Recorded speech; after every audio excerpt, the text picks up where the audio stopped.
闲鱼便宜，闲鱼集市更便宜。本节目由闲鱼独家冠名播出，自适应喜临门呼呼任性睡。本节目由喜临门呼呼联合赞助播出。啦啦啦啦啦啦！下面一个人就是翟佳宁最好的朋友，他的名字就叫做思雨来啦。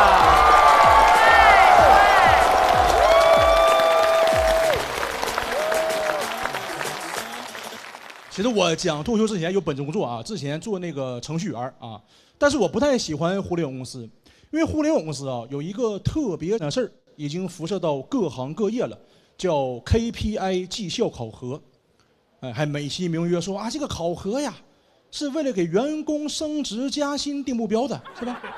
但是朋友们，我们大部分人在面对 KPI 的时候，要么是被扣钱，要么是被裁员，是吧？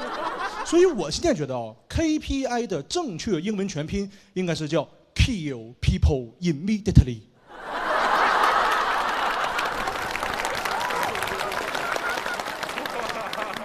今天观众很聪明啊，很聪明。这段如果播出的时候，弹幕一定有一条，哎 ，Immediately 是什么意思来着？对。而且互联网公司呢，还有非常不好的习惯啊。互联网公司特别喜欢给员工起一些花名啊，特别喜欢起花名。什么是花名呢？就类似于化名的谐音啊，叫花名。因为职场上就不能叫化名，对不对？因为化名一般都出现在法制节目中，所以叫花名。我记得我第一次入职一家互联网公司，当时那 HR 让我起个花名。我当时对花名的理解就是字面意思，花名。所以朋友们，你们看看我整体这个气质和形象啊，你们可能永远想不到，我人生中第一个花名叫我紫罗兰。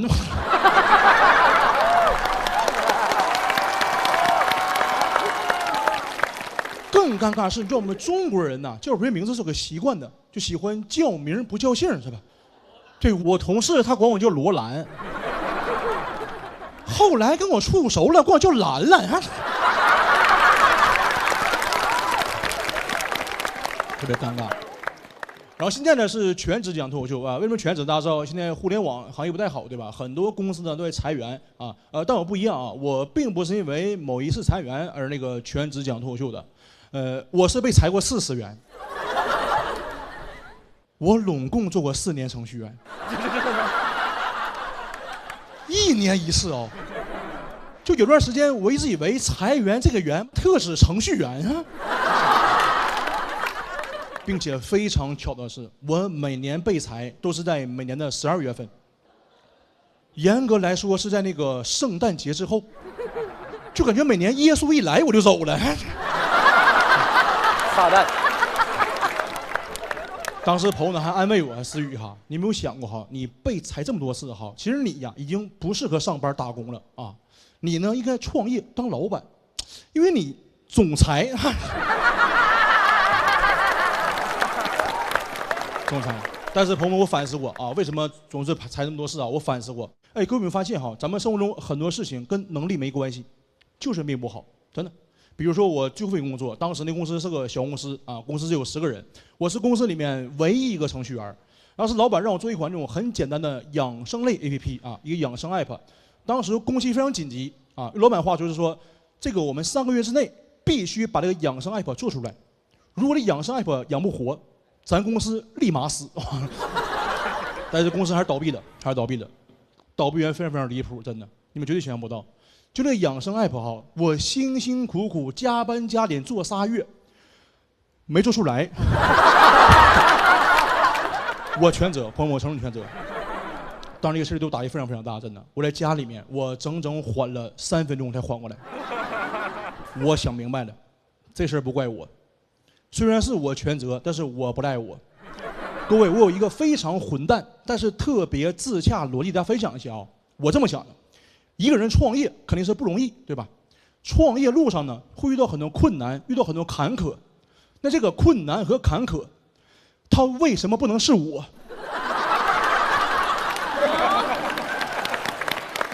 对吧？为什么不能是我呀？你说你连我这关都过不去，你创什么业呀？是不是？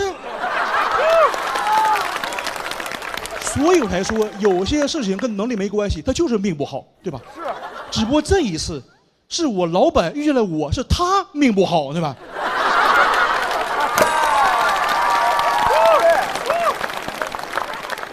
我还记得我老板跟我说这句话，他说：“陈思雨，我是真倒霉，我人生第一次创业遇到了你，给我公司干黄了。讲实话非常委屈，因为我明明什么都没干，没做就是没做，对吧？”当时同事呢还问我说：“思雨，你不觉得愧疚吗？因为你的原因，公司项目弄没了。”朋友们，你看，这就是问题，这就是问题啊！每一次啊，咱们只要工作出问题，那是我们这种基层打工人反思内耗有问题，对不对？背锅。而且朋友们想想啊，我现在不仅不愧疚，我还有点兴奋，因为这很可能是我此生唯一一次作为普通人战胜资本家的机会，对吧？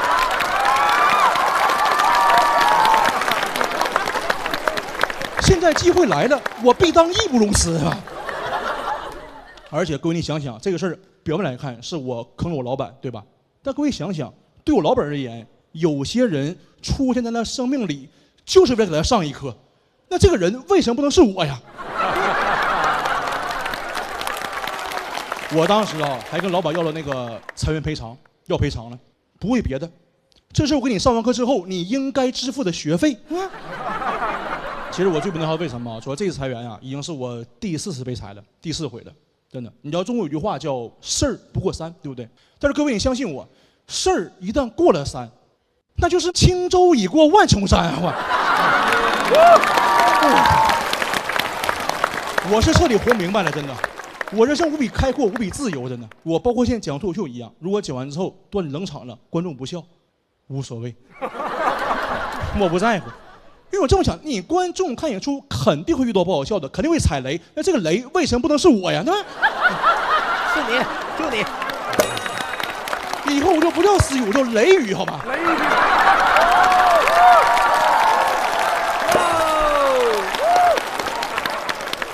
我也把这个道理叫做 WNM 定律 ，Why not me？ 各位啊，我其实不是说我纯外号，其实我对我自己要求是这样的，真的，就包括我现在对人生中所有苦难哈，包括困难，我不抱怨，再不抱怨了，真的，因为总会有一个人工作4年被裁4回，对吧？好不容易上个节目，讲不好笑还露出这头，那这个人为什么不能是我？好，谢谢你们，谢谢你们。雷雨，哇！超级喜欢这一段，你给那谁听听？木川，对，木川听听。思雨是治愈你的人啊，真的是。我们为什么老在想说那发财的为什么不是我，那个好运为什么不是我？那我是那坎儿为什么不能是我呢？对不对？对。我这个角度太好了，再给你来一点。哎呦，太棒了！谢谢思雨的不要脸文学啊。我觉得不管说大家喜欢不喜欢，我非常之喜欢，我要给你竖大拇指，了不起了不起！非常积极的负能量啊！对，让你更开阔了好多。就应该就像他一样，真的是那好多撞不穿的南墙，他根本就没撞那墙，他飞过去了，根本就翻墙了，你直接啊，钻过去也行。你是从哪一刻？就是那一刻觉醒了，觉醒了，开悟了。开悟从哪儿开的？我不是被裁4次吗？然后前3次呢，要么是公司黄了，要么是这业务部门砍掉不做了，要么就是突然间老板创业失败了。就是我永远是就是被迫就是被开的人。是。然后等第4次真正因为有问题公司干黄的时候，我就通了。我说对呀，总是别人坑我，我也可以坑别人嘛，就是。比如说坑翟佳明。看看第5个，要开始坑这位兄弟啊。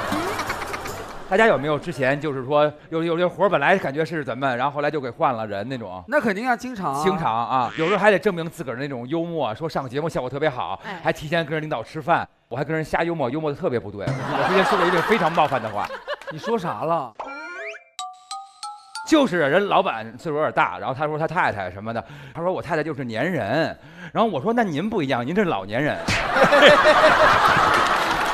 我觉得非常大呀。这整个说鸦雀无声，中老年人要被冒犯，凭什么冒犯的人不能是你？对，不该展示幽默时不要乱展示，好吧？哎，是，哎，那个，哎，你跟翟佳宁在一块儿，你们俩互相粘人吗？他不粘人，他粘人。来的时候从北京飞长沙，完了他给我降舱了。你走错运了就。对，降哪个舱？我在车底，对，在车底。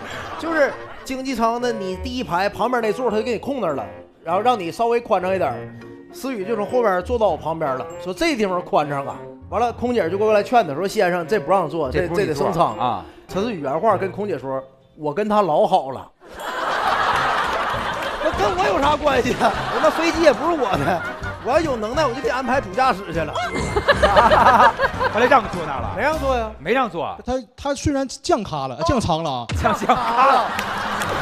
心里话来了吧？我就说早晚能聊出来，一不小心就把心里话说出来了。对他降咖你也升不上去啊？怎么会？他当时降舱之后，但是那个待遇还是那个头等舱待遇，可以进那个贵宾休息室吃饭，然后帮我带了很多吃的，哎，挺开心的也。我第一次管那个空姐要打包盒。天哪！所以说生活根本没有什么坏事好事，只有角度不同，对吧？你在什么角度看什么事儿，它就变成好事了，就啊！哇，太棒了！是，要出书这边，这个，我就是那道坎儿。对。Why not me 是吧？思考的语啊，太棒了！好嘞，谢谢您，谢谢。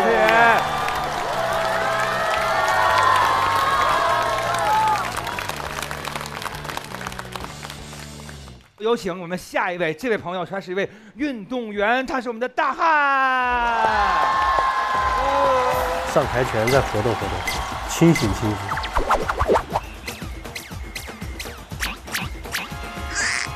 我觉得没什么问题，上就上，就拿着自己的罐子就上吧。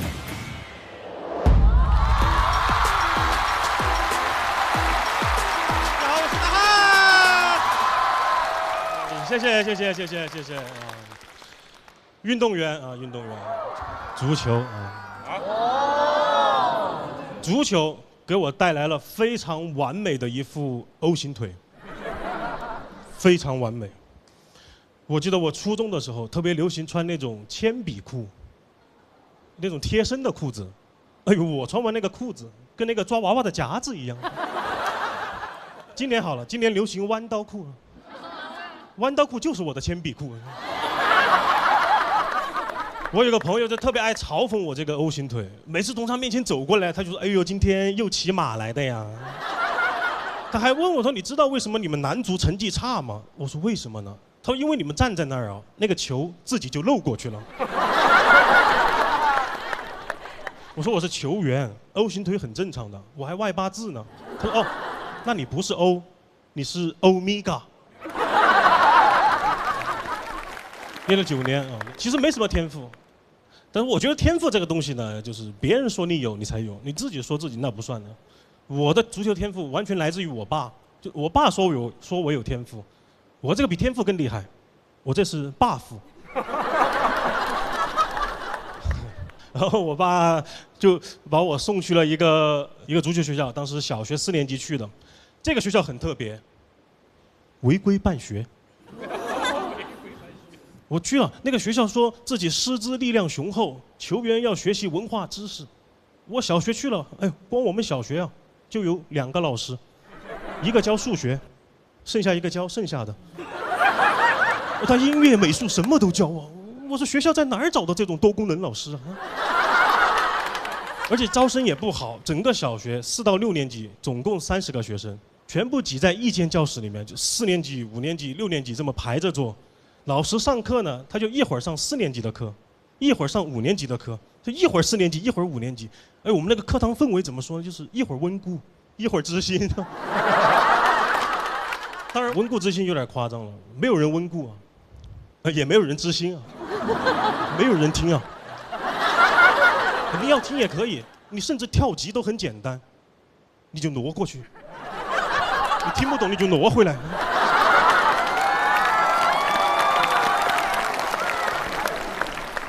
我有朋友知道我这段经历啊，还很羡慕，说那你这段时间应该很快乐呀。我说当然很快乐了，你脑子空空的，你很难不快乐的。虽然不学习，但是成绩不差，因为什么？因为老师会想办法敷衍我们的家长。我们那个数学老师特别厉害，我上4年级的时候，他考我3年级的题；我上5年级的时候，他考我3年级的题，他就一直考3年级的题。我说老师，2年级要不要挑战一下呀？一直考我3年级，考得我说数学是不是被老子学到头了啊？是不是就到3年级啊？哦，数学的尽头就是先算括号里，再算括号外，是吗？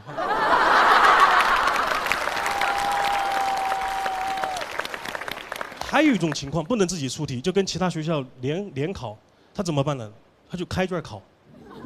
开卷考很重要的，你不开卷考，书都没人翻的。很多知识都是在开卷考的时候学的。有一回考数学，我在那翻书，翻半天翻不到答案，我当时就明白一个道理。就书本以外啊，应该还有知识。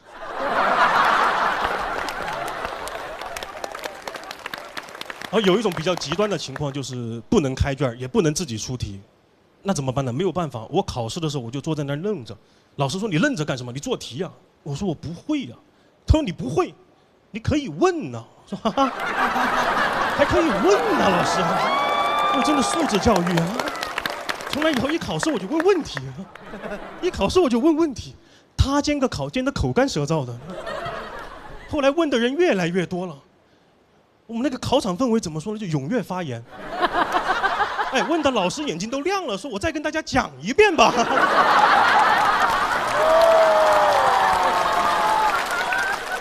哎，我们根据考题又上了一课。然后6年级上期念完以后啊，这个学校就被教育局取缔了。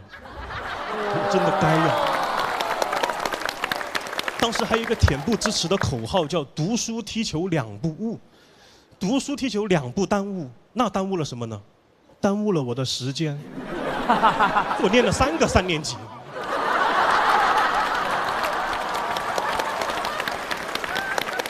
哎，就这么个破学校，我还是个全封闭学校。我说什么是怕传出去丢人是吗？哈，传出去确实也丢人。小学生学历造假。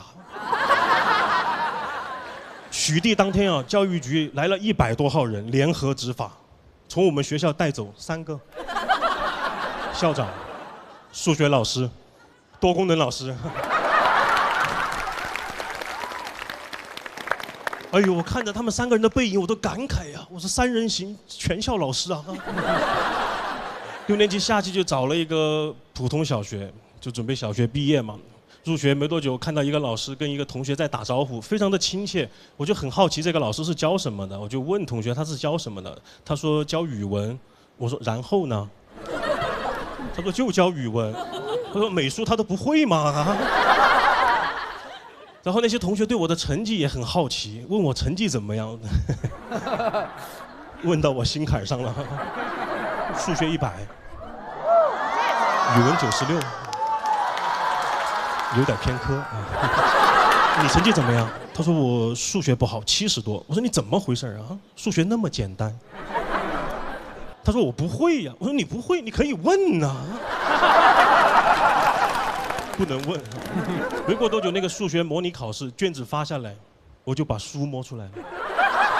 因为老师没见过胆子这么大的学生，都不敢招呼我。但是不得不说，朋友们，数学真的不适合翻书啊。当时那个卷子我完全看不懂，当时考那个圆的面积公式，我说怎么数学里面有英文呢？后来经过这半学期的努力啊，还是上中学了。各位朋友们，中学也要挖一下。谢谢你们。看来大家对我们踢球的文化要求确实很低啊。好的，上了中学啊，那我就要上一个价值。人生呐，真的会遇到很多困难，甚至是绝境，你都不知道怎么解决，你也不会解决。不要担心，因为你不会，你可以问呢。谢谢大家，拜拜。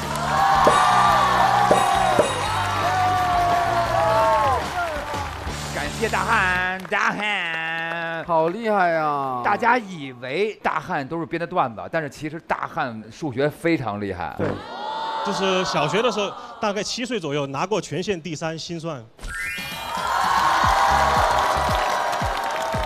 对，比如说1、2、3、4乘以4、2、1这种。哦，那个大老师，我当年考的是加法。加法啊。乘法有点太难了。加法呢多少位啊？2位吧，2位。2位啊。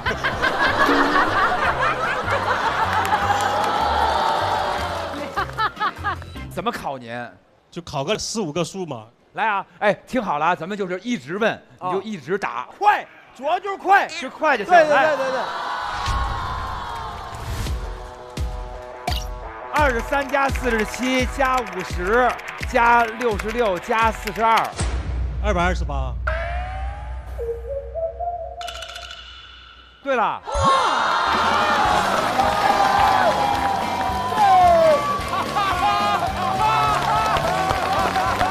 太神奇了！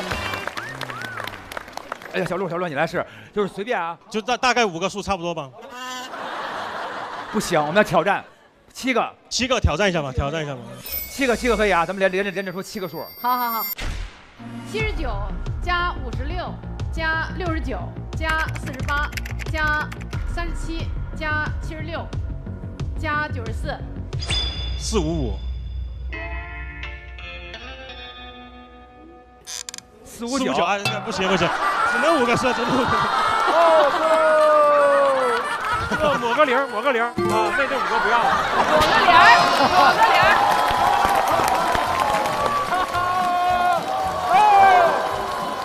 天花板。AI 可以改，没事儿。把那个酒啤都不就搞了？咱们现场有谁想跟他 PK 一下的？哎，有后本你要 PK 啊？真的吗？是真的可以是吧？可以。哦，真行。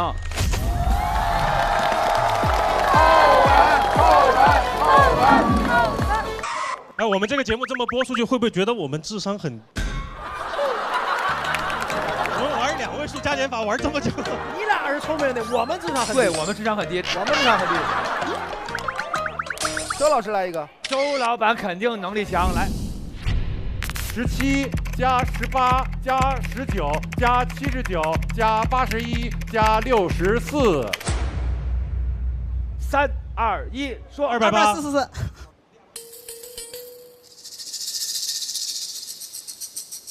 好，2个人都没有对哦。这是什么破才艺？我觉得新人演员呀，为了出镜，不要硬编一些才艺，硬编这种破才艺，又是错的。谢啦。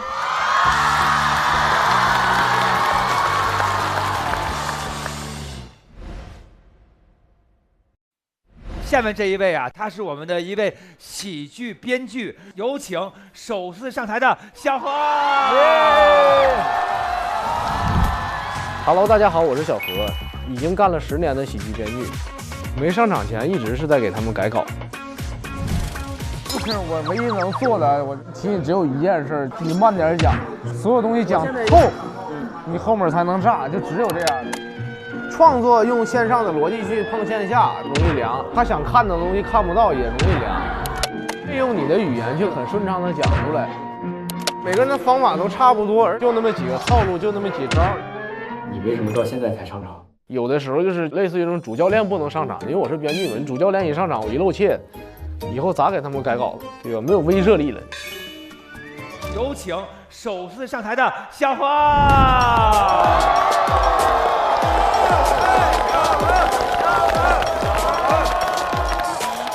特别好啊！节目都快录到尾声了，第一次上台，感觉节目组挂咸鱼都是99薪。总导演问我说：“你不着急吗？”我说：“还挺享受当观众的，对吧？”其他演员讲的时候我就哈哈乐，然后偶尔说点谐音梗。我觉得光看不讲，混点这个通告费也挺好的。导演一听都着急了，我告诉你，我们节目不需要2个大老师。做了10年幕后了，这是第一次就当明星，很开心啊！要化妆，要穿新衣服，光那个裤子，服装老师给我换了20条，就为了让我看起来腿能长一点。换到最后我都换烦了，我说老师你没发现就是我这个腿短不是裤子的问题，这是鞋的问题。第一次录制我就看到了我少年时期的女神啊，郭碧婷老师。啊，很开心啊！郭碧婷老师真人脸超小啊，有多小？大概就这么小。啊，真的哇，益达女孩是吧？我的脸小到什么程度？没有咀嚼肌，我怀疑她吃益达从来都不嚼。啊，服务员说你的益达，郭老师回头叫是你的益达啊，倒2瓶益达啊，拧开一瓶矿泉水，直接吞服。真的，当时录制结束之后很开心啊，跟他合了影，还给他讲了笑话，气氛特别的好。临走的时候有点不好意思，我说那啥，郭老师，您能跟我说一句您的那个经典台词吗？郭老师听完之后愣了一下，但还是很配合。好的，小何老师，那就祝你今后的人生发烂发臭。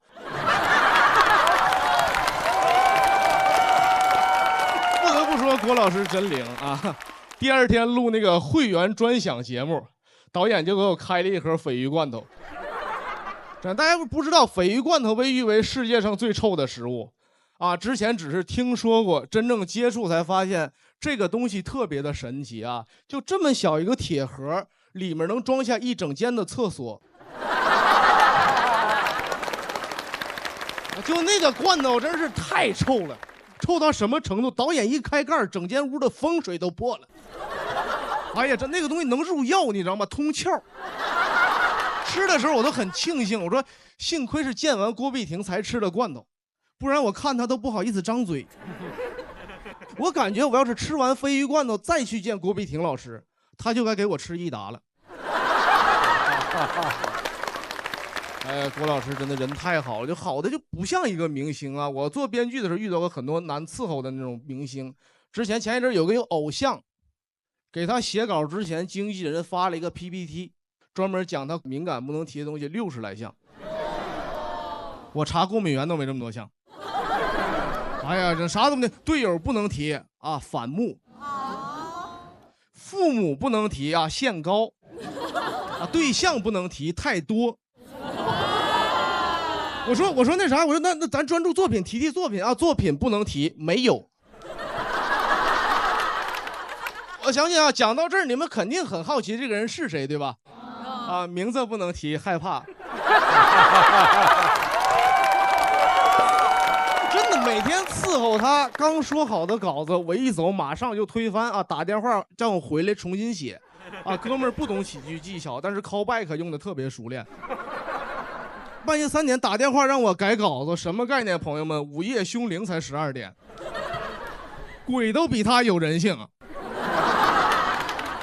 我找的那个总导演，我说不行，这大哥我伺候不动了。导演还说呢，就是你多少年老编剧了，这你都受不了，让他不行吗？他再狂不能骑你脑袋上吧？没办法，要一边捏着鼻子又伺候了1礼拜，好不容易嘉宾满意了，团队又不行。团队说这样，我们现在呢，我们这个艺人走高知人设，你的稿子里要加点有内涵的东西。我说他看懂的东西肯定没有内涵，我这辈子就没有见过哪个有内涵的嘉宾要求在稿子上面加拼音的。彩排那天我看他都坐着轮椅了，我心想我说怎么回事，老天长眼了。导演推着他过来了，说这个哥昨天参加了一个大秀 ，C 位站了2小时啊，累了，我找了轮椅推着哥走。偶像也看看我说，咱就这么对吧？啊，站2小时走不动了。我说哥，你哪是走不动了，你这是走起来了。彩排结束之后，导演就跟我吐槽，跟我骂，他说我就没见过这么难伺候的咖啊！刚站上 C 位就让我推他，啊，轮椅还是我找的。我当时看着导演，我说你多少年的老导演了，你让他不行吗？他又不会，哎，不对，你要是没找到轮椅呀，他就骑你脑袋上了。结果临录制的前一天，这哥们儿塌房了，被他的前室友扒出来了。听到的时候我就很诧异，我说不能吗？我说那60多条里没这项啊，真的很难受是吧？这次的就是正义没有迟到，没有缺席，就是有点寸。你说你塌房，我知道他肯定会塌房，那你什么时候塌不好？比如你录制完了再塌，或者你节目播出了再塌，最好的你等我尾款结了再塌不行吗？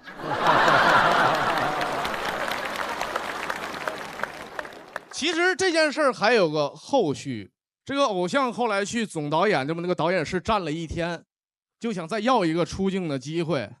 我说那个我们现在话题都比较敏感，他说我现在什么话题都能提是吧 ？I don't care。I don't care。啊，很神奇对吧？一场塌房治好了他腿脚，治好他的敏感啊，没治好他的文盲。最后我看实在不行了，我来收场。我说哥，这样吧，天色也不早了，你先回去是吧？微踹的了。大哥先去直播带货啊，没成功，又去拍vlog啊，也没成。最后一次知道他去改干吃播了，我还给他点了一个关注，并不是我跟他和解了，就是我总有一种预感，就按他这个下滑速度，总有一天。我能看着他对镜头开一罐鲱鱼罐头。最后做一个声明，大家可能都猜这个人是谁，但是这个人其实并不存在，因为我们从业者不允许他存在，他只是一些塌房明星的缩影。如果各位节目播出之后，真的发现有一个人跟我说的这个人一模一样，啊，我只能说这件事有点匪夷所思了。谢谢大家，我是小何。啊，小花儿 ，yes。谁呀？我知道这个人是假的，但是你照着谁写的呀？你就偷摸告诉我们这200多人吧。刘维这种怎么样？编的脱口秀，但很好啊，前面埋一个瓜，让你一猜，哇，谁呀？天哪！然后结尾是造谣的。他这个事儿很拧巴，是在于你明明知道他是非造谣的吧，但是你还觉得这事儿特讽刺，你愿意相信。那你做这么多年编剧，你是怎么想着说，终于来到台前了，给大家讲？就是总有一些段子你卖不出去，不如自己讲出来赚点钱去。那你这个段子肯定人家不要呀，没人敢要。哪个节目组像我们这个节目组这么包容开放，对不对？这么会要。对，你要庆幸自个儿现在刚出来，你出来半年以后就不敢说这些了。然后非常典型的出道段子是吧？做好转行的打算了，完了。跟大家介绍一下，小何老师之前去过很多节目啊，脱口秀大会。80后脱口秀，火星情报局，大概几十档综艺吧，他都没有去过。编剧都编剧，我都是编剧，他都是编剧。80后就开始编剧了，那阵还叫蛋蛋跟建国的时候，就那阵已经他对，那个时候我在给他们投稿，按照他们这个原型写的吗？我就说啊。有没有给我们稍微就是说偏一点儿？给谁写的时候类似他不让你说什么？其实每个人都有不让说的啊，比如大老师就不让提那什么嘛。没，不让提脚气这个事儿。只有刘维老师可以提脚气。我是脚臭，不是脚气。行了，希望看到您更多演出，谢谢您，谢谢小何。小何他的脱口秀里有他想表达的内核，这一点是值得鼓励的。他把他想讽刺的，他都表达的很完善、很完全。希望他表演的道路和那个编剧的道路都越来越宽。今天真的觉得每一位演员都非常的不错，谢谢你们的表演。那么，亲爱的朋友们，拿出你的小手卡，每个人要开始评分了。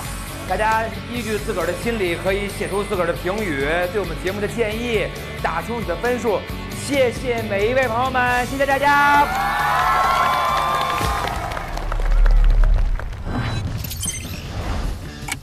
感觉整场演出还是挺圆满的。刘维老师这个第一次讲脱口秀的，这个脱口秀里穿插唱跳，整场这个演出观众的这个氛围就被掀起来。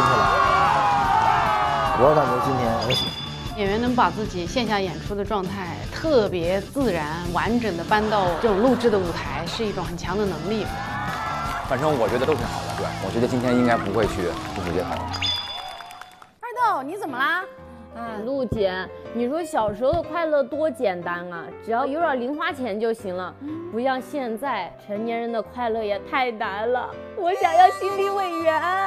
哎呀，心理委员可搞不定你的 emo， 我觉得你需要的是一个喜之郎果冻。哇，好大一个！喜之郎这是和我一起长大啦。这是喜之郎超大杯果冻，可以一起分享，你一勺我一勺，吃完心情马上就变好。哇！现在感觉怎么样？快乐童年的味道 ，Q 弹解压治 emo， 童年的快乐回来了，继续吃。又进入到了我们每期的复盘环节，来，这个这个我觉得大宅你开心了啊！经过这些期之后，就是不一样了。观众对你说，大宅你是真男人，有 real man， 有，然后现场感染力超级强，哎呦，还有下边一句，声音超好听，哎呀，谢谢。宅宝宝，越来越喜欢大宅了，怎么办？还问自己，大宅怎么办？谁不喜欢他，我都会伤心的。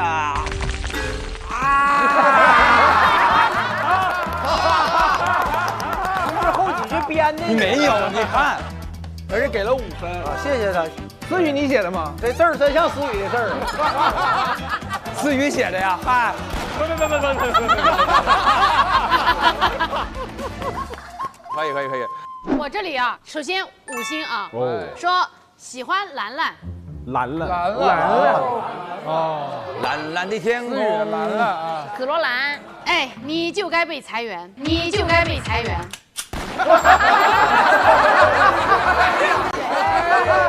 不然谁讲脱口秀啊？哦，这个意思。好笑，梗很密，京剧频出，演的也很好，整体看下来特别舒服，喜欢。哎呀，你是个京剧演员，厉害。喜欢，好棒。又来一个5星好评，而且这个写字特别多，还特别多。说最惊艳的演员是柳三变，柳三变厉害。他说柳三变，重要的名字说3遍，真让人记忆犹新。每段都有自己的想法和视角，情绪递进很自然。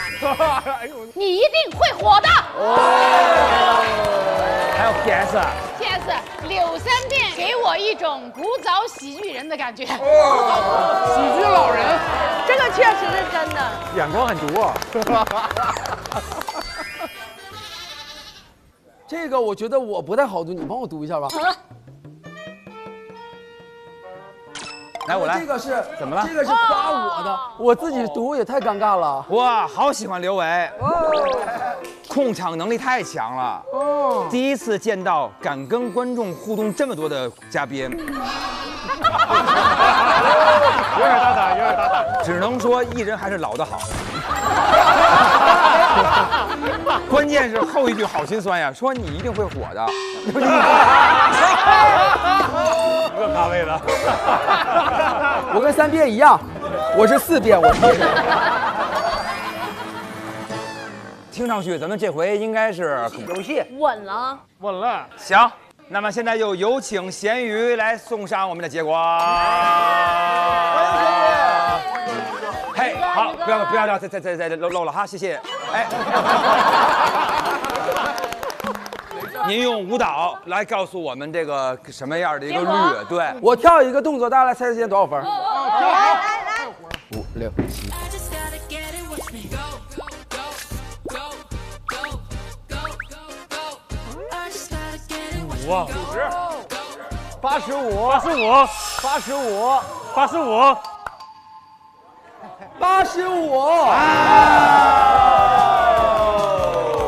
85，这个之前还有更高的？有，别嫉妒，宋木子这期哦，不是，有因为这事。今天咱们捧场大嘉宾给我们带来了什么样的彩头呢？这个彩头呢，我不会在这里告诉大家，因为这是一段漫长的旅程。又要去哪儿啊？西双版纳吧。鸟巢，心脏去张家界。你们到了就知道了。行了，来，亲爱的各位朋友们，我们出发啦！出发，惊喜！玩去喽！ Go， 走喽！出发喽！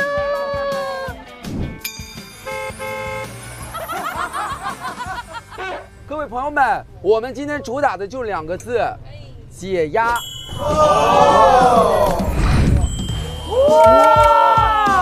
直接一个大扣篮！哇，这个看上去好好玩。有拳击。来吧，朋友们，我试一下啊。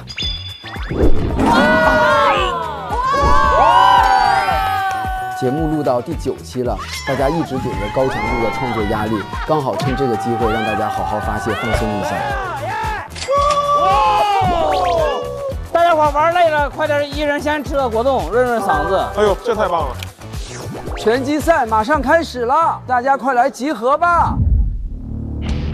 咱们不好笑就路街头，拳击赛马上开始了。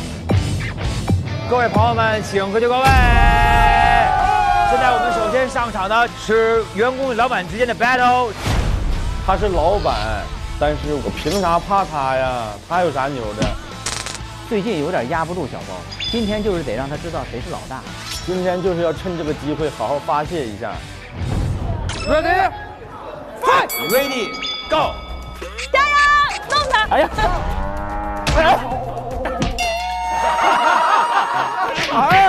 哎，给吴宁2下！分开！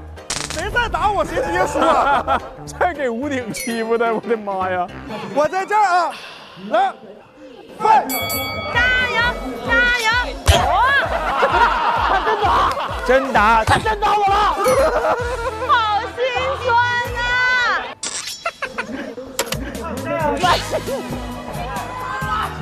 你躺下呀，躺下讹他呀！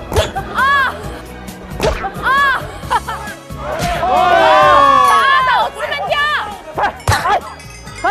他真干我！他打我了！吴你在太恐怖了！红包是第一个。抱团胜利！胜利！谢谢。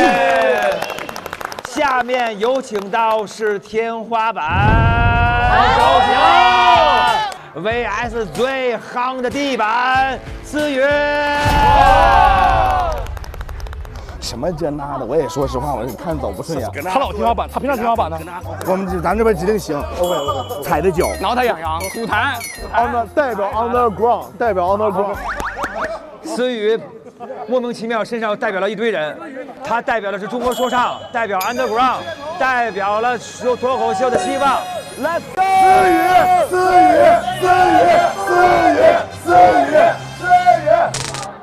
思雨，这会是你最后一场拳击赛，因为你会见识到真正的拳击的力量。思雨给他反击，期末八末的早想揍你呢，你知道吗？打起来！什么期末八末？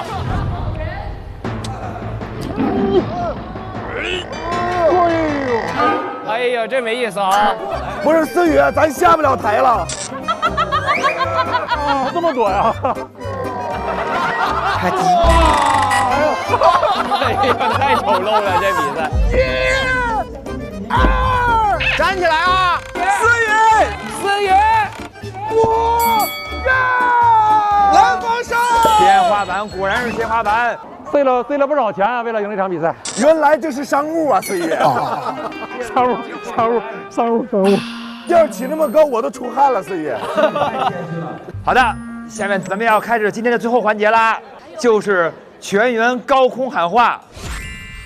接下来呢，我们要在最高点抛开所有的顾虑与拘束，大声喊出你们最想说的话。好，我当第一个吧。太吓人了！哇，二豆加油！加油！嗨，终于今天比你们高了。这就是你要喊的话吗？不是，这不是我要喊的话。二豆，有冷场了也要像今天一样勇敢，好吗？哇！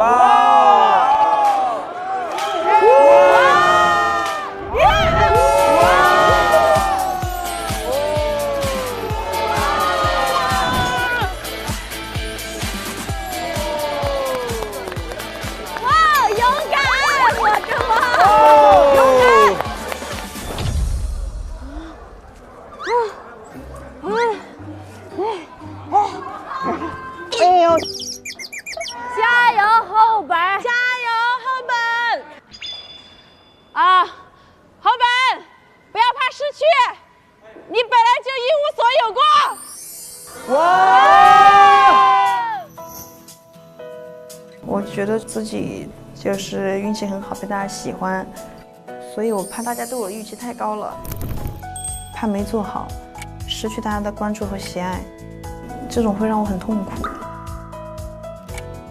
所以我觉得我要去注重我现在所拥有的东西，活在当下。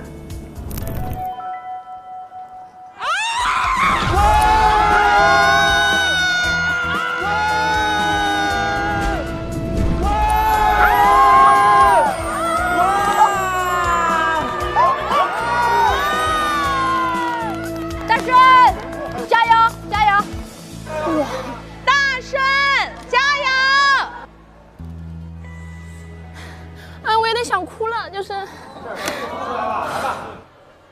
哦。我主要是，我就是想谢谢大家。啊。就是你能上电视，有这么专属于自己舞台的机会，可能就这一次了。没有，不会很多的。反正不管未来怎么样吧，我肯定还是会多写好段子，然后让脱口秀不辜负每一次的相遇。谢谢大家。哇，好，小杰永远欢迎你！来了，大顺。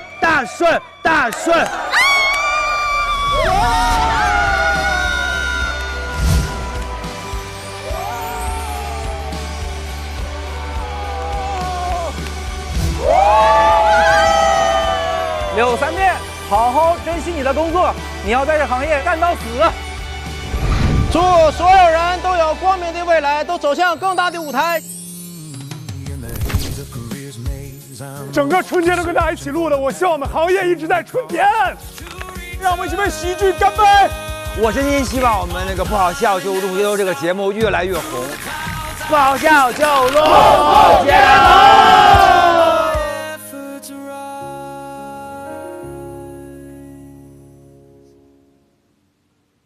想来线下看选手们的演出吗？打开大麦 APP 搜索“不好笑就露宿街头”，进入线下演出许愿活动页，关注你喜欢的演员，并许愿你想看的演出城市，选手们可能就会来到线下演出现场哦。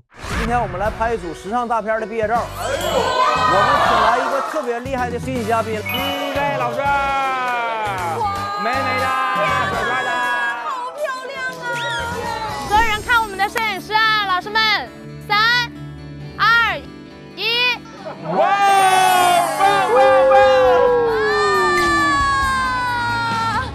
今天所有的演员都会挨个把自己最棒的线下内容放在今天的节目里边。小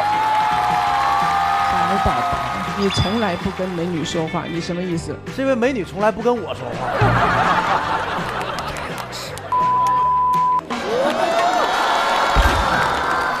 打是亲，骂是爱，这句话太污烂了。孩子看比谁的家长好，也不用比书包面文具零食了，都脱光了比伤势不就完了吗？哎，你看我这左一块右一块青一块红一块，这都是我爸对我的爱。我有同学从法学转到了考古学，学考古和学法能够做什么呢？他现在在朋友圈卖古法红糖。整季的10场演出呢，平均4星以上，比例达到70%以上。人员解锁不好笑就露宿街头的线下演出，那我们有没有圆梦呢？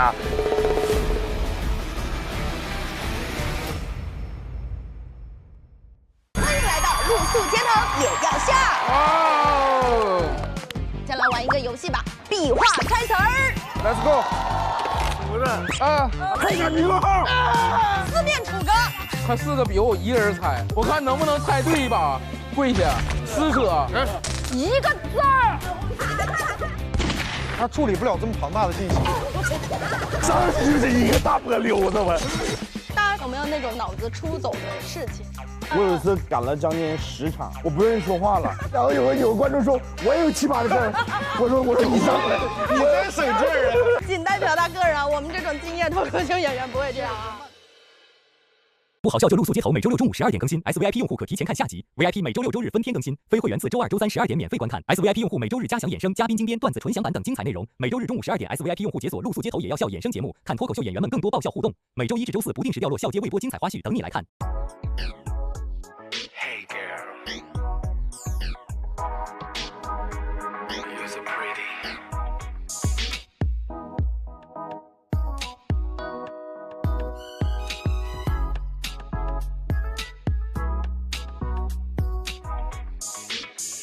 关注新浪娱乐，更多精彩资讯早知道，更多精彩内容尽在新浪娱乐微博综艺、新浪综艺。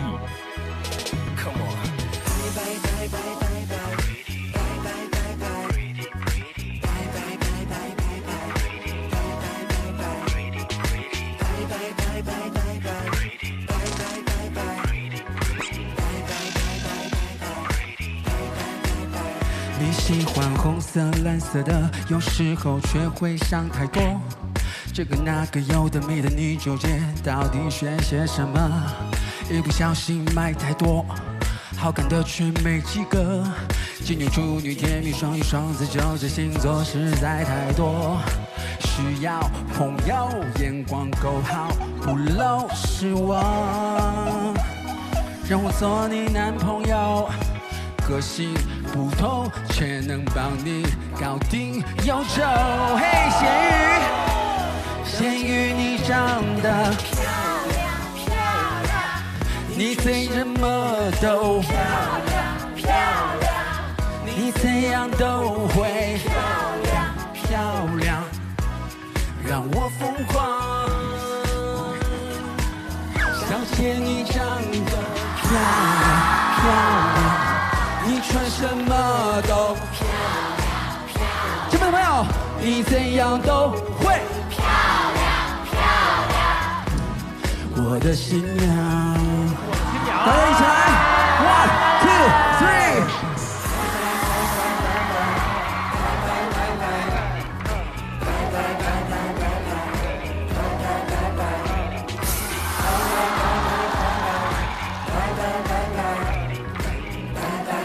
拜拜。